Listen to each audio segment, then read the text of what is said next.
guarda compartilhada. Hoje, Sheila Sodré está nos ajudando aqui com essa temática e já tem um monte de perguntas, Sheilinha. Vamos lá, na tela, continuar com as perguntas que vocês enviaram pra gente. Se eu colocar o pai dos meus filhos na justiça e colocar guarda compartilhada, vai mexer na pensão dos meus filhos? No caso, vai ser dividido entre eu e ele o valor da pensão? Fernanda, a questão da guarda ser compartilhada é diferente da guarda alternada, que não, aquela história, os TJs nem reconhecem a guarda alternada, que é aquela que a criança passa um período na casa do pai e um período na casa da mãe, né? Só em casos mesmo de necessidade, de viagem, quem mora muito fora e passa um ano com o pai, outro ano com a mãe, mas não é o recomendado. Fora isso, guarda compartilhada não muda e não altera as despesas e as necessidades da criança. O que conta é exatamente a hora de decidir o que vamos fazer, qual escola, são as decisões importantes, é o educar, é a responsabilidade compartilhada, é o afeto compartilhado. Não é a questão da divisão financeira, não, tá? Porque há uma diferença entre guarda compartilhada e guarda alternada, são coisas distintas. Boa tarde, eu tenho uma filha de 15 anos, ela casou, tem um filho. Sou obrigada a continuar dando pensão alimentícia para ela? Olha, aí é a questão da emancipação, né? A gente se emancipa. Um filho, quando casa, para ela casar, ela deve ter se emancipado. Então, pede realmente essa proteção, salvo ela provar uma necessidade, né? Mas ela casa, mas com o casamento... Se não casou, só foi morar junto, assim, sabe? E não tem nenhum documento, tá tudo só de boca. Não Olha tá, mesmo, se ele paga a pensão, ele vai ter que pedir uma exoneração e vai ter que provar essa condição. Se foi realmente um casamento, para ela casar, ela se emancipou, né? Com o casamento, é a forma que se tem de emancipação. Então, aí realmente deixa de ter a obrigatoriedade da pensão alimentícia. Lembrando, tudo em juízo. Lembrando isso, tá? Com certeza. Eu digo sempre, de boca só beijo. Perfeito, né? O resto é no papel, nos documentos, tudo. A Vi Santos diz que é a mãe do Arthur, ele tem 3 anos, passa 3 dias com o pai, 4 dias com ela. Aí a gente tá falando de guarda alternada. Exato. É obrigatório ir para dormir também com o pai ou só para passar o dia? Aí tem que saber como é que foi estabelecido em juízo, né, Sheila? Exato, Fernanda. E olha bem, viu, Vi? A recomendação para uma questão de cuidados com a criança de forma mental e tudo é essa convivência, sim. Pode ficar 1 dia, 2 dias, mas a responsabilidade, ela é compartilhada. Guarda alternada realmente é diferente. Ele dorme, ele fica, o pai assume também aquelas obrigações de levar para a escola, de fazer a tarefa.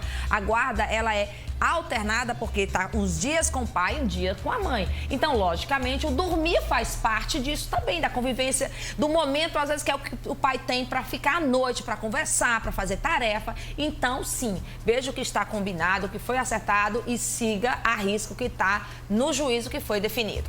Lembrando que tem que estar em juízo. Se hoje é verbal, combina com ele. Vamos deixar isso legalizado? Vamos deixar isso organizado? Porque a gente não sabe o que é que acontece, né, Sheila? A morte é uma certeza. Aí depois, um dos dois, né, parte, o que é que acontece? Os familiares vão querer mexer. E aí, depois que está estabelecido em juízo, é mais fácil o caminho, né? Assim? Exatamente, Fernanda. Quando temos a guarda compartilhada, o que fazer quando o pai não cumpre com a guarda?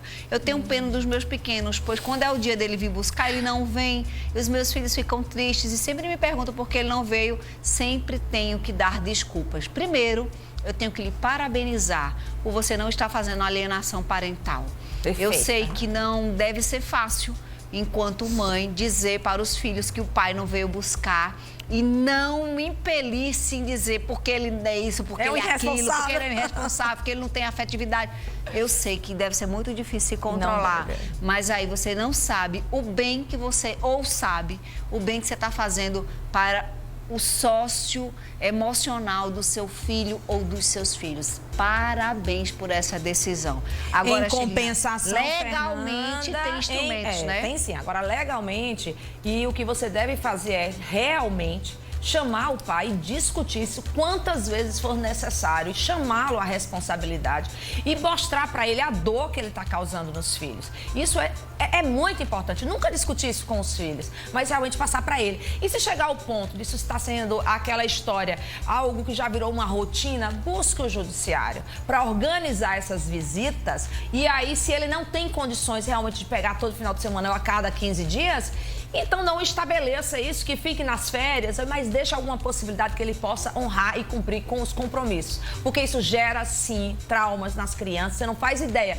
Quando uma criança está aqui, uma psicóloga, quando ela é muitas vezes esquecida na escola, quando os pais demoram muito a buscar os filhos na escola, por exemplo, isso acontecia, gera traumas, gera insegurança numa criança, quiçá os pais, né, ou o pai ou a mãe, que promete essa visita, né, Fernanda? Isso. E ainda não aparece. É isso, tá? Próxima, a gente não pode se alongar, por mais que tenha uns temas palpitantes aqui por conta do tempo. Se eu me separar do meu marido, eu tenho direito a ficar com os meus filhos? Eu tenho uma menina e um menino, e ele diz que eu não tenho nenhum direito sobre eles. Olha, Sheila. Isso antigamente, gente, pelo amor de Deus, a gente já passou por isso. Como eu disse antes com o Fernandinho, eu brinquei aqui na evolução, a mulher já conseguiu esse direito, sim. Então, até que prove o contrário, você é a mãe, você tem todo o direito. O que vocês podem ter juntos é a guarda compartilhada. Ambos podem decidir qual é a escola, pode decidir se vai ou se não vai, se vai para o psicólogo, se não vai, qual é o plano de saúde. Isso tudo é uma decisão coletiva. Mas a guarda é sempre preferencialmente, acaba sendo preferencialmente ficando com a mulher, salvas as situações em que não fica com a mulher. E aí é só uma questão que você tem que ir a juízo e provar isso e tentar. Não coloque isso na sua cabeça, não se limite e não deixe de viver uma relação ou sair dessa relação por conta dessa guarda ou do direito que você tem de cuidar e conviver com seus filhos. Bom demais. O pai da minha filha já dá a pensão, mas sempre que peço algo a mais para minha filha, ele quer descontar da pensão dela. Tá certo em fazer isso? Fernanda, olha bem, aquela história, o que está certo no judiciário, o que está estabelecido, o que ele se sente obrigado a pagar, até porque ele pode ser futuramente executado por aquele valor que ele não paga. Então, toda vez que surge uma coisa extra, é aquela história. Você tem que conversar e vai ser praticamente assim, aquele bom senso de quem está pagando a pensão realmente colaborar com você. Se não, junte essas despesas e procure sim fazer uma revisão. Mas legalmente ele está obrigado àquela que está estabelecido judicialmente.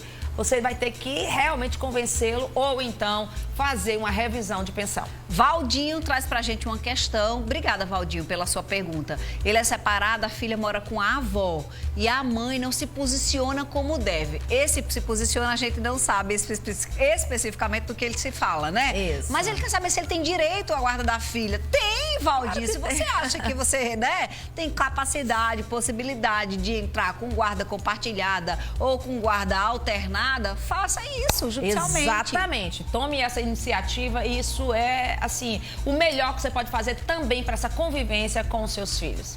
Sou separada e a guarda dos meus filhos é minha, ou seja, é unilateral. Ele paga uma pensão de R$300 para os 2 filhos, 650 para cada um, né? Isso. Há 5 meses, a carteira dele foi assinada e ele me pediu o documento dos meninos para poder receber o salário família, dizendo que ia ajudar mais. Claro. Sendo que ele começou a receber o salário, continua pagando os R$300 e ela gostaria de saber se ele tem a obrigação de pagar os 300 mais os 102, que é referente ao salário família, que deveria ser dos meninos. Exato. O salário família é exatamente para ajudar o pai que tem, né, um número de filhos, né, é uma assistência social que o INSS paga ali, né, que o empresário paga, mas vem descontado, né, da contribuição previdenciária. E deve ir, sim, para a família. Agora, se ele tem filhos com você e filhos no novo casamento, aí você tem que entrar numa discussão, tem que pedir, e sim, você pode ir a juízo, principalmente porque foi algo que foi agregado posteriormente. Você pode vir exigir, mas você pode até falar de boca. Se não, você vai ter que pedir isso judicialmente. Né? Cada caso é um caso concreto. Até porque agora a carteira dele foi assinada, então esses R$300 que ele dava antes pode ser revisto. Tem Perfeito, Fernanda. Boa situação. Tem todo um condicionante. Eu vou fazer direito agora. Vamos embora, vou fazer amiga. direito e juntar com você no escritório. Não vai ter pra quem quer. Sheila tá nas redes sociais como @Sheila_Sodré, viu? Ela tá aí, ó, tem indicação de filme. Essa mulher é bem eclética. Então você vai lá, não perca tempo. Tem muitas informações importantíssimas pra todos nós, tá? Sheilinha, um cheiro. Semana que vem, Desica tá aqui com você, tá? Ah, não, semana que vem você tá não aqui estou, fora. Você vai estar fora, hein, bonita? Não, você também vai já. Deixa eu reclamar. Ó, beijo, viu? Boa Beijo, semana. querida. Na volta, babadinho.